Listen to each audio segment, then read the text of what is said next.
Ruby Joyner was a go-getter. She was ambitious. Lewis and Ruby Joyner were absolutely the it couple. They moved to Atlanta because it had great opportunities for African American people, and they were doing something major. Ruby and Halima were very close. Her relationship was excellent with my Aunt Ruby. It's almost like they were in sync with each other.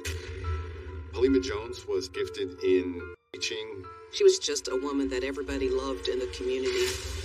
And I got the call, and he said that my Aunt Ruby was missing. I'm like, what do you mean she's missing?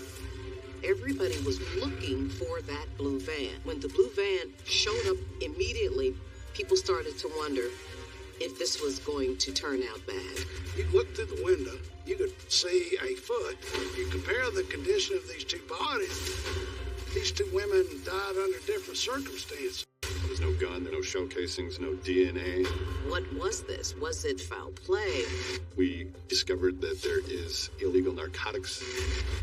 They were actually having an extramarital affair. The image of this picture-perfect couple was a lie. This double murder was the whodunit of all whodunits. It was unbelievable.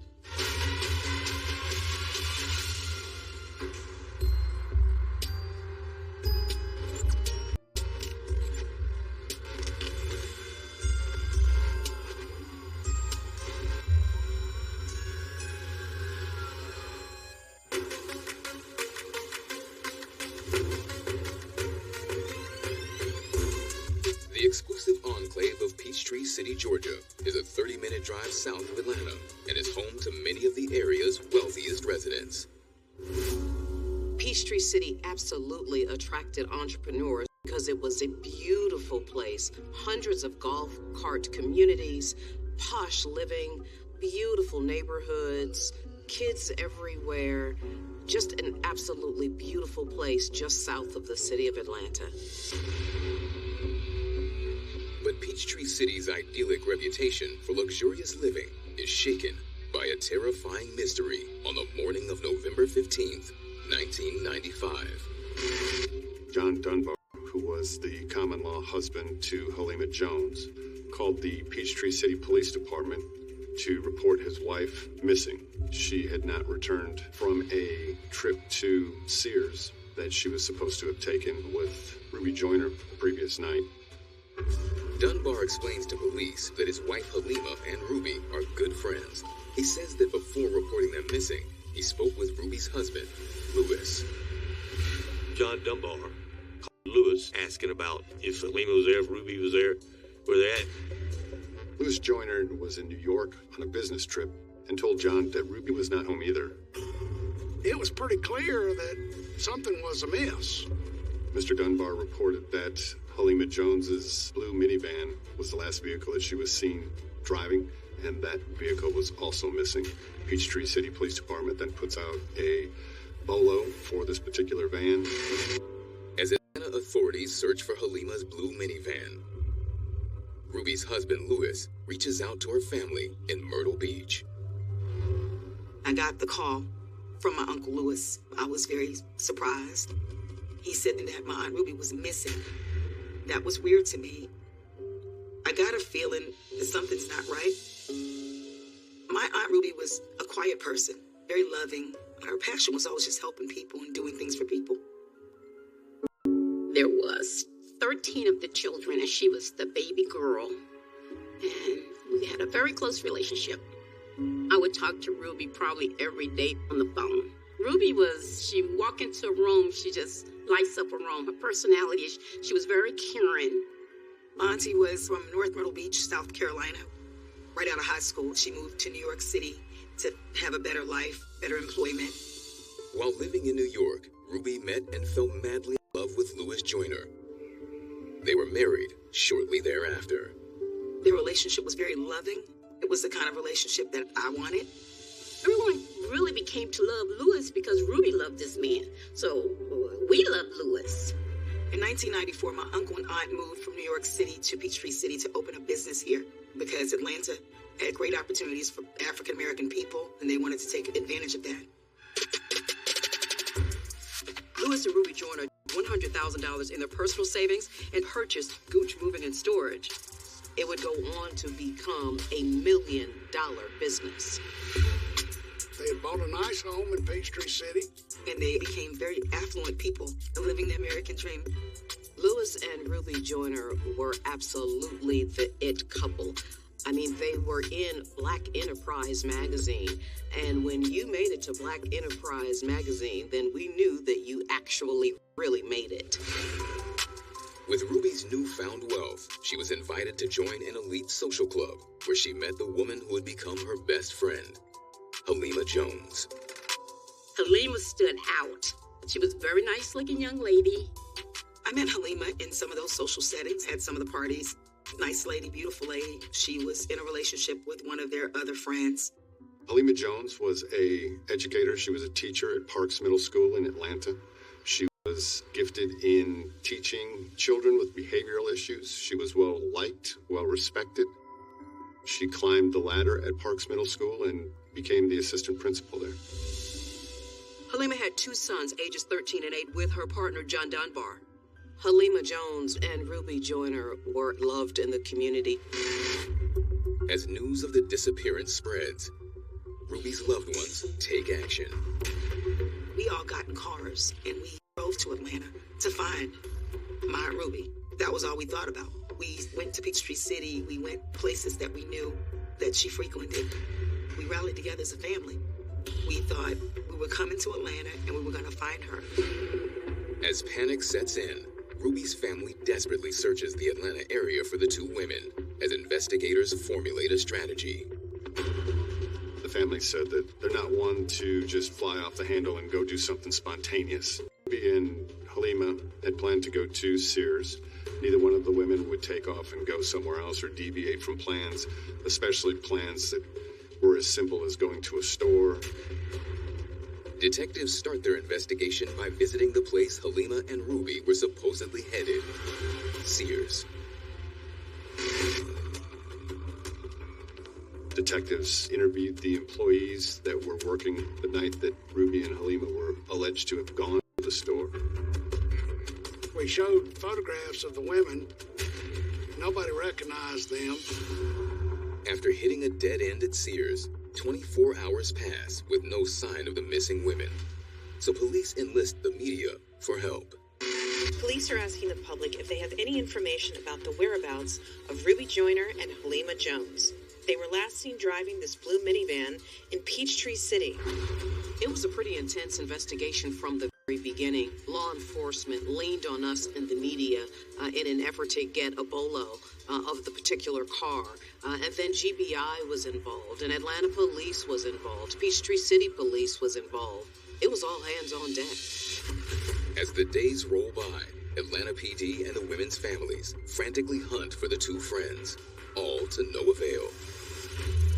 Then, on November 21st, 6 days into the search, police a mysterious call from the Atlanta airport. A parking lot security officer whose job is to canvass the parking lots at the Atlanta airport was out doing his routine patrol at 12:45 a.m., comes upon a van that matches the description of Halima's van that has been reported missing. They run the tag, determine that it is, in fact, the vehicle that is missing from Peachtree City. Finding Halima's van at the airport immediately raises more questions than answers for police.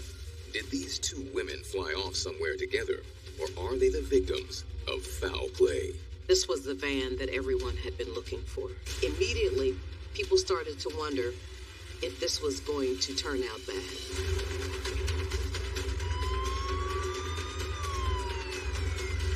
The phone rang. I already knew it was something tragic.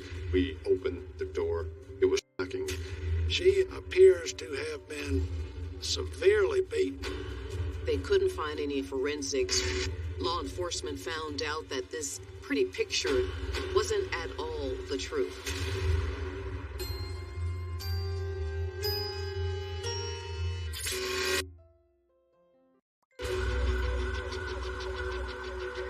Six days after Peachtree City residents Ruby Joyner and Halima Jones disappeared without a trace, detectives are notified that Halima's van has been located at Atlanta's Hartsfield-Jackson Airport. They are not able to get into the vehicle. All the doors are locked. However, they can see inside the vehicle. In the middle of the van is a quilt or a large blanket that's covering a mound of objects underneath. You could look through the window beneath the blanket and see a foot. Shocked by what they have discovered, police act quickly and obtain a search warrant for Halima's van. We open the door, and when the quilt is removed, 2 bodies are discovered underneath. Immediately, it was determined that both Halima Jones and Ruby Joyner were deceased inside the vehicle. So once the blanket is removed from the 2 bodies, it becomes almost a new mystery. This missing persons case just turned into a double murder. It was unbelievable. Investigators immediately call a CSI team to come analyze the horrific scene. They quickly discover these 2 women have been dead for almost a week, but they were killed in very different ways. Halima has a single gunshot wound pierced at the back of the head, but otherwise her body was relatively pristine. Ruby, on the other hand, her clothes were disheveled. She appears to have been severely beaten. Ruby has so many injuries to her head and her face. One of her eyes is almost swollen closed. Ruby has been strangled and has been beaten severely around the head. Multiple strikes with an instrument of some sort. She has leaves and twigs kind of intermingled in clothing. Based on the vegetative material on Ruby Joyner's body, it is clear that she has been assaulted somewhere outside the vehicle. Drugged through the woods, drugged through the bushes. So you compare the condition of these 2 bodies and you could say, well, these 2 women died under different circumstances and died probably in 2 different locations. These 2 women were successful, were well respected in the community. They were elites of Peachtree City. They were social butterflies, so it was shocking. The victims' bodies are taken away while the CSI team scours the scene for evidence. The crime scene technicians conducted their investigation, searching for shell casings, fingerprints, DNA, anything that could be used to identify a suspect. However, nothing was recovered from inside the van. There was no gun, there was no shell casings, there was no DNA, there were no usable prints recovered from inside the van. Became frustrated because they couldn't find any forensics. They felt like they were at a dead end. As the team wraps up the crime scene, detectives now face the daunting task of breaking the horrific news to Halima's and Ruby's significant others, John Dunbar and Louis Joyner. When police call John and Louis, they are both devastated. Authorities then inform the rest of the victims' families of the tragic loss. I can remember it was night, maybe 2, 3 o'clock in the morning when we got the call. And even to this day, it just seems so surreal. Because when the phone rang in my room, I already knew it was something tragic. Everybody just busted out and started crying. And it all went from there. I never thought that my aunt had any enemies. So I'm asking, who would have done this to her? As Ruby's and Halima's families cope with this horrific tragedy, detectives continue their investigation as the autopsy results are revealed. Dr. Goward at the Fulton County Medical Examiner's Office indicated in his report that both victims died approximately the same time, 4 to 5 days prior to autopsy. Their rates of decomposition were consistent with each other. Based on the evidence estimate, the women were killed the night they went missing. So we have to find that timeline. When were they last seen alive, and when do we know that they were killed? Detectives dive headfirst into the investigation by meeting with Halima's grief-stricken spouse, John Dunbar, who initially called in the missing persons report. In the interview with John Dunbar, Mr. Dunbar indicated that they were no longer together, they were estranged. They had a complicated relationship, but it was apparent that Mr. Dunbar didn't have any ill will or harsh feelings towards Halima Jones. John Dunbar had an alibi. He was a air traffic controller, and he had actually been at work that night. Mr. Dunbar's criminal history was checked. There were no red flags. Nothing appeared suspicious in his background, and his alibi checked out. Investigators crossed Dunbar off the suspect list and turned to interview Ruby's husband, Louis Joyner.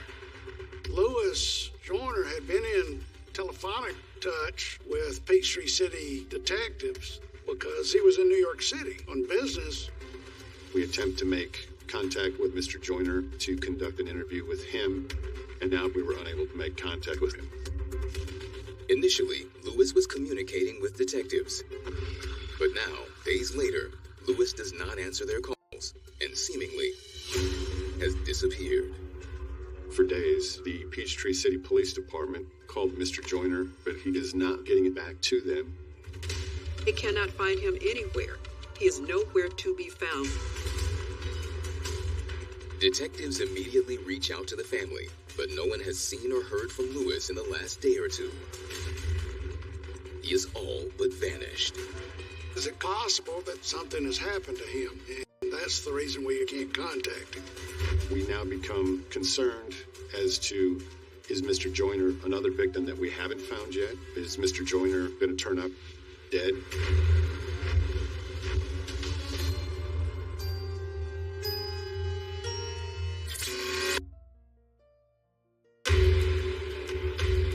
The bodies of Peachtree City socialites Ruby Joyner and Halima Jones have just been found 6 days after they disappeared.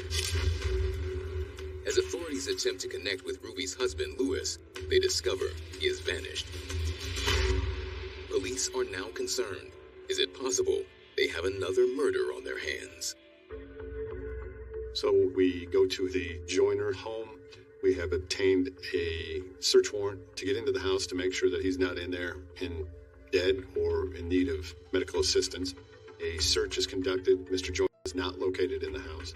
Investigators are intrigued when they do find something revealing. A search of the premises locates a computer, documents on a computer, and a actual ledger book. Detectives read through the materials at the Joyner home and discover a disturbing truth. Louis is bankrupt. And he had a huge debt. While many people were so excited about Ruby and Louis being featured in Black Enterprise magazine, just 2 months later, after the article comes out, they were bankrupt. So now we know that this picture-perfect life that Ruby and Louis Joyner had created for themselves, this was all a lie.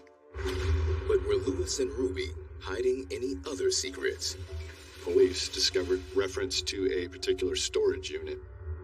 The team immediately gets a search warrant for Joyner's storage unit, where they uncover something that changes the course of the entire investigation. The storage unit is located, and it is discovered that there is illegal narcotics being stored at that location. Louis Joyner was possibly involved in cocaine distribution. Investigators discover multiple bags of cocaine, leading them to believe Louis may be a dealer, and not the upstanding entrepreneur he led people to believe. They were shocked about what they found. They quickly realized that Louis Joyner was living a double life. He was having financial issues, and he was in the drug game.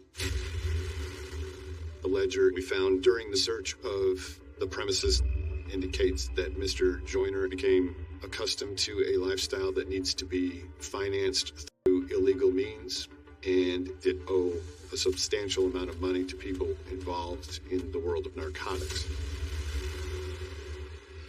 With the discovery of Louis's bankruptcy and possible cocaine distribution, police begin to piece together a narrative of why his wife and her best friend may have been murdered.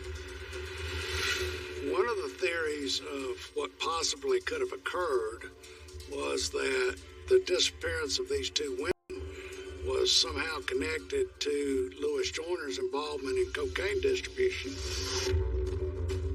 So now we have to think about the possibility that Ruby Joyner was the intended target, and it was a message being sent to Mr. Joyner, and Halima Jones just happened to be in the wrong place at the wrong time. So that now is becoming a possible scenario for this double murder.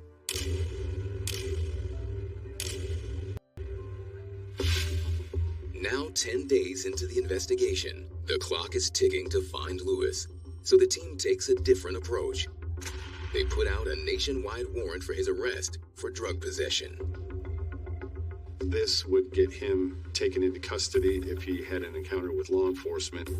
We tried to continuously call Lewis Joyner, and no answer. We also contacted his mother and his sister, who live in New York City, and they're telling us over the phone they don't know anything about his whereabouts. As the hunt continues for Lewis, investigators reach out to Ruby Joyner's inner circle to see if anyone has information about her husband. One of Ruby's friends speaks with the investigators and drops a major bombshell. The Atlanta Police Department had received information from a close friend of Ruby Joyner that Lewis Joyner was actually having an extramarital affair. Detectives are surprised to learn that this power couple's perfect relationship was a lie. But it's who the affair was with that truly turns this case on its head. The affair was with Halima Jones. So it turns out that Halima is not just Ruby Joyner's close friend. Halima is Lewis's mistress. The case just got complicated. He was instructed to clean up the crime scene, locate certain items, and destroy them. Sure enough, found a shell casing. He gets one handcuff on one wrist, and then he ends up resisting arrest. I wasn't going to let that guy go. The fight was on.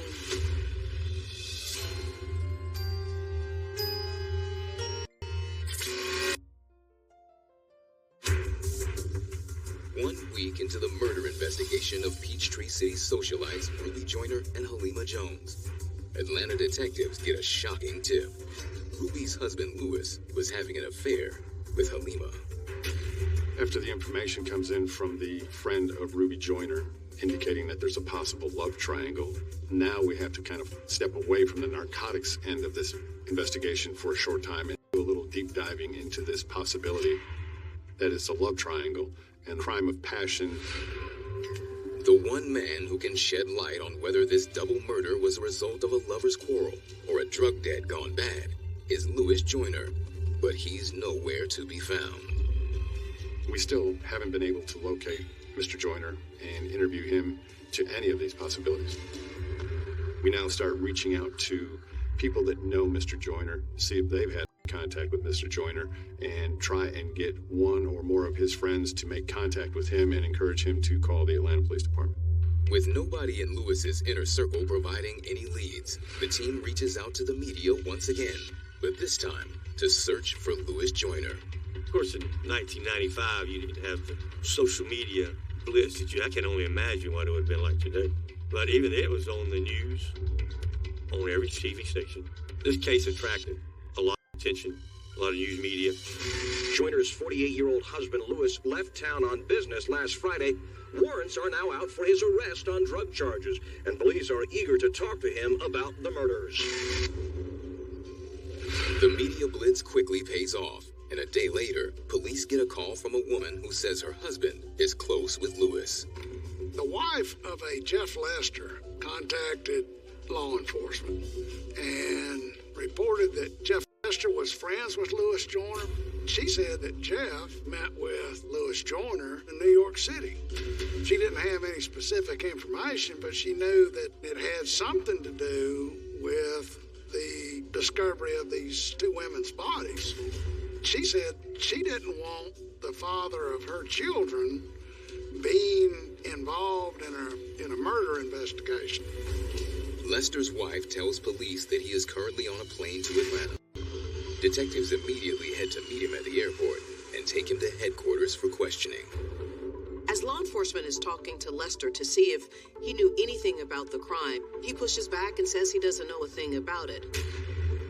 Tony, that if we have to prove his involvement in it, he will become a co-perpetrator in this case. The possibility of prosecution is enough for Lester to break. Jeff says, hey, I did lie to y'all, and I'll tell y'all the truth. Jeff ultimately came clean about what had happened. Mr. Lester indicated that Mr. Joyner actually had contacted him and asked him to fly from New York to Atlanta to go to an area where the crime was to have taken place. Mr. Lester was instructed to clean up the crime scene, locate certain items that were left on the crime scene, and destroy them.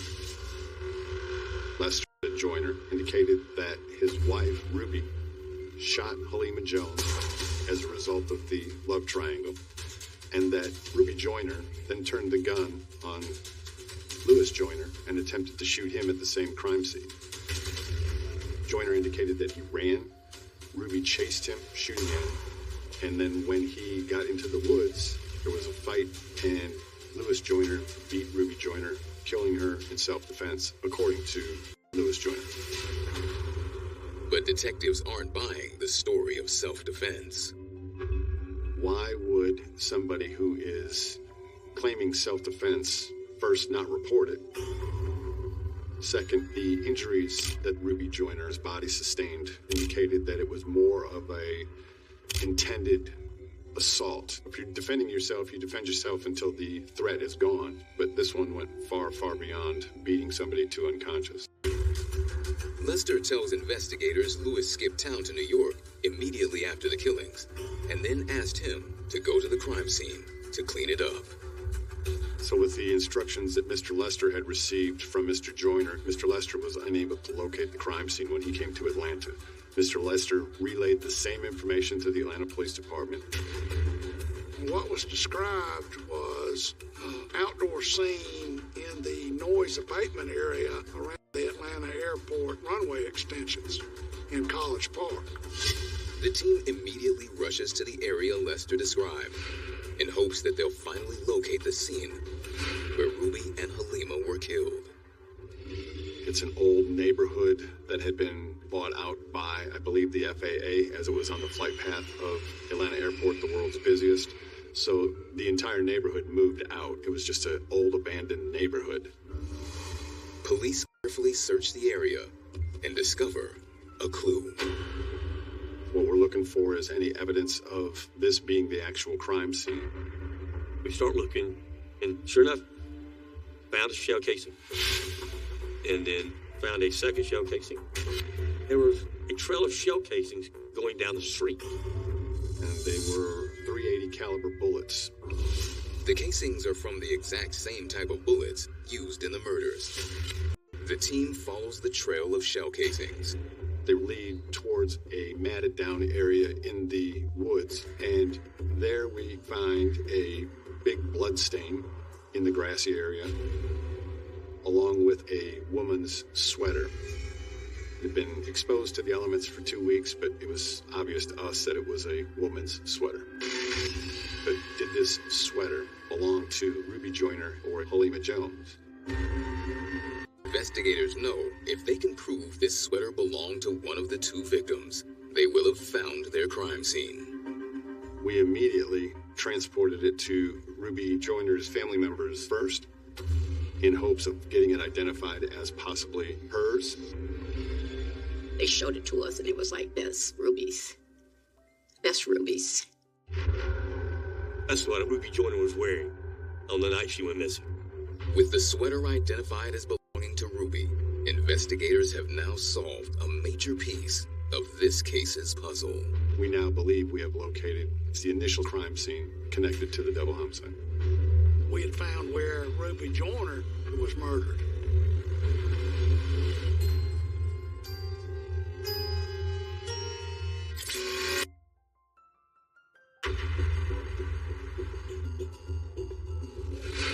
Atlanta detectives are investigating the murders of Ruby Joyner and Halima Jones, both found dead in a van by the airport. As police search the country for their prime suspect, Louis Joyner, they receive a tip that leads them to the original crime scene, where they discover bullet casings and Ruby's sweater. Having the information now that this is the probable crime scene, we go back and expand the search area even further. And there we find a big blood stain in the grassy area, specific prescription. They're very thick eyeglasses. The possibility existed at that point that these glasses belong to Louis Joyner. We then have to take these glasses to family members of Ruby Joyner and ask if they can identify the glasses. Detectives know they can place Louis Joyner at the crime scene if they can confirm these glasses are his. And they do, in fact, identify the glasses as belonging to Louis Joyner.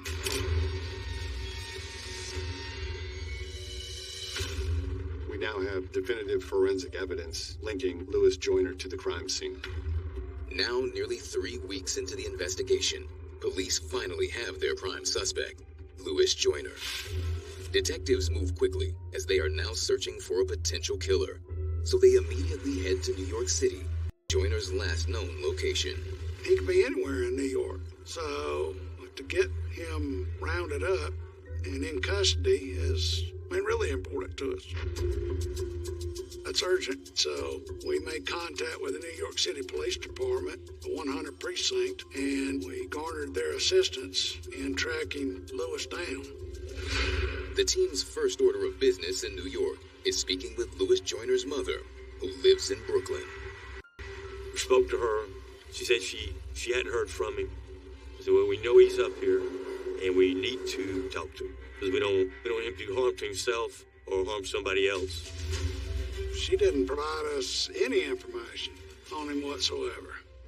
While the team knows finding the killer in a city with over 8 million people isn't going to be easy, they're desperate to get Joyner off the streets. Then, a day after their arrival in the Big Apple, an NYPD officer has a frightening encounter. Uniform officers are patrolling the city housing projects. Young officer Anthony Garetta came into contact with a man on the roof of one of these buildings. He didn't have a real good explanation as to why he's up there, so Officer Garetta pats him down and finds a little vial of cocaine on him.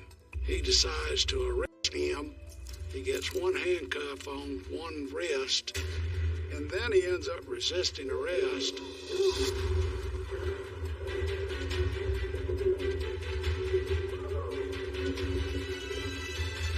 Anthony Garetta told me, he said, I wasn't going to let that guy over the edge of the building wearing my handcuffs. So the fight was on. This little wiry police officer was able to get him under control. Of course, they did not know who they had at the time. They gave them a false name to begin with, and then called his mother and called the lawyer.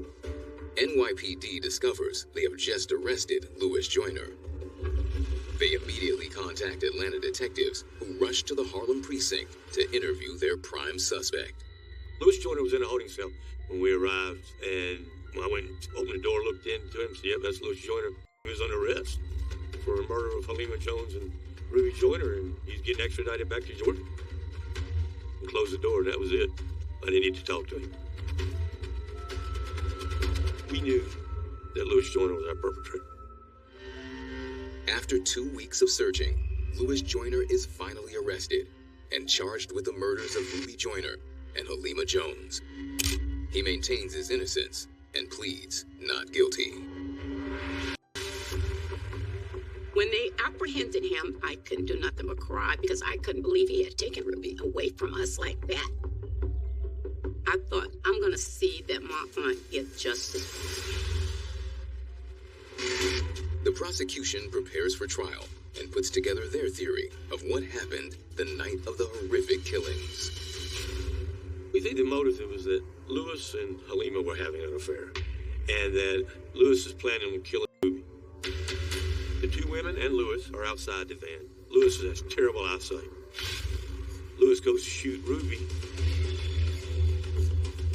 Misses, hits Halima.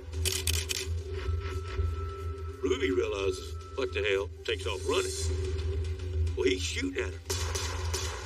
He catches her. That's how the sweater came off. Then the fight ensues. And then beat her to death with a gun.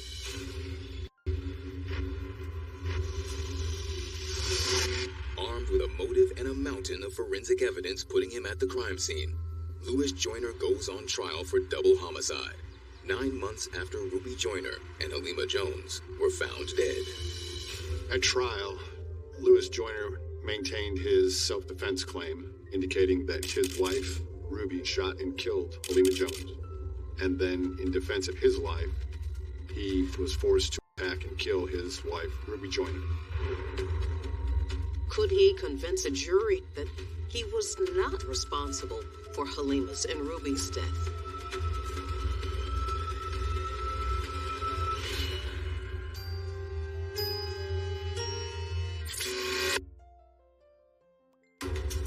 Atlanta detectives have finally arrested and charged Louis Joyner with the brutal murder of his wife, Ruby Joyner, and his mistress, Halima Jones. As trial begins, prosecutors prepare for battle against Louis's claim that the whole incident was self-defense.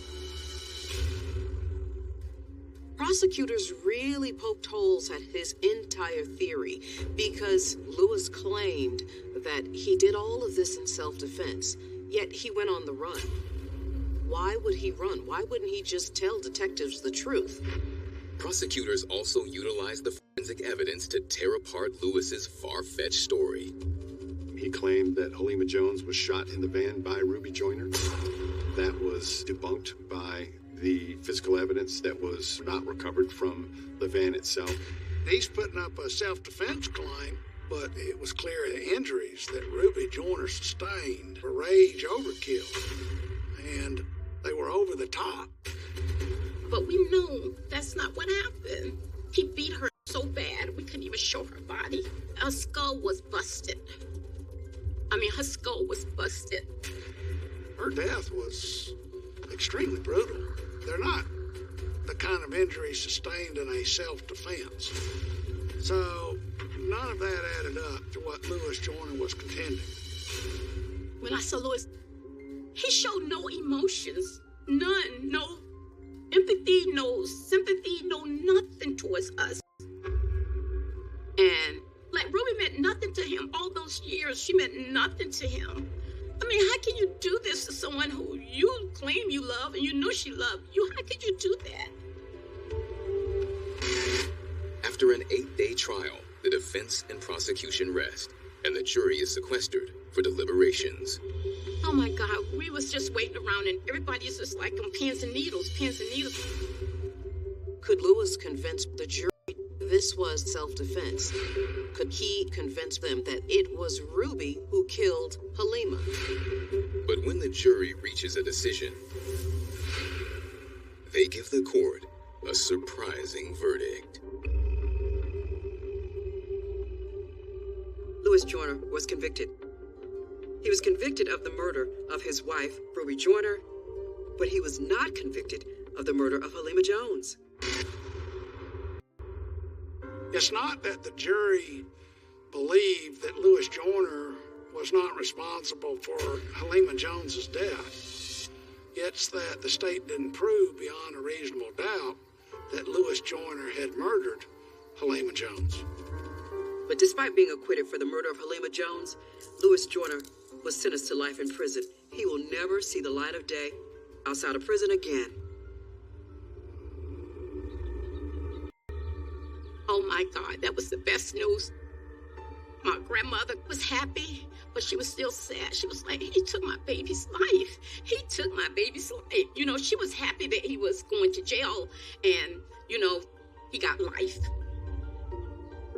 We can't bring Ruby back, but at least he didn't get off because he really thought he was going to get off. Louis Joyner is a murderer and a psychopath. Evil comes in all shapes, sizes.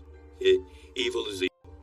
You can dress it up all you want to. In this case, poor Ruby and Halima were the victims of his evil. So, in the end, it was a win. Justice was served in this case, absolutely. Louis got what he deserved.